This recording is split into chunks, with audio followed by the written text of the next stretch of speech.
Syria's state-run media says a U.S. attack on troops backing the Assad regime is a new effort to support terrorism.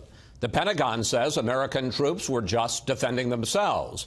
National security correspondent Jennifer Griffin tells us what happened and why. And some of the images in her report may be disturbing. For more than 2 years, the Russians have protected the regime of Syrian President Bashar Assad, even amidst mounting evidence like this video released by a Syrian aid group today that the Syrian government continues to bomb its own people, pounding civilians in this suburb outside Damascus. Now there is rising concern following the defeat of ISIS that the Syrian civil war is turning into a proxy fight between the U.S. and Russia, putting the lives of 2,000 American troops on the ground in Syria at risk.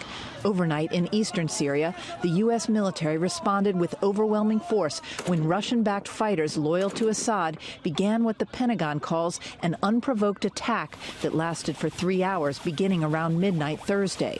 Syria's state-run media accused the U.S. of aiding terrorists.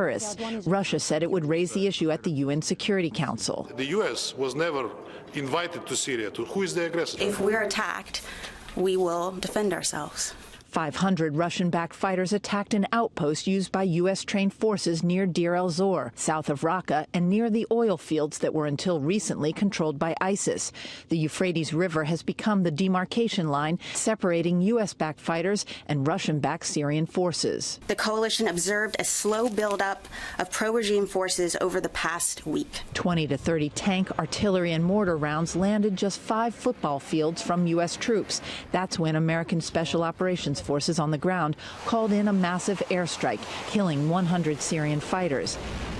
Mattis pushed back on accusations the U.S. is getting sucked into a broader fight in Syria. He could not say whether pro-regime Russian or Iranian forces had been killed in the U.S. airstrike, Chris.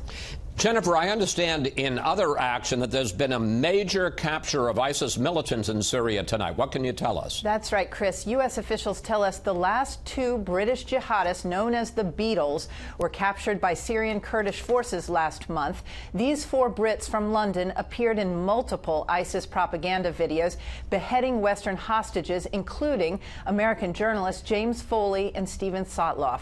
Quote, "The 2 are believed to have acted as guards and interpreters involved in ISIS' illegal captivity of Western hostages and are thought to have links to the British terrorists often called Jihadi John. They were called the Beatles because of their British accents. U.S. officials believe they were responsible for 27 beheadings. Biometric data and fingerprints have confirmed their identities. Perhaps a bit of relief tonight, Chris, for the Foley and Sotloff families, among others." Well, that is good news, Jennifer. Thank you.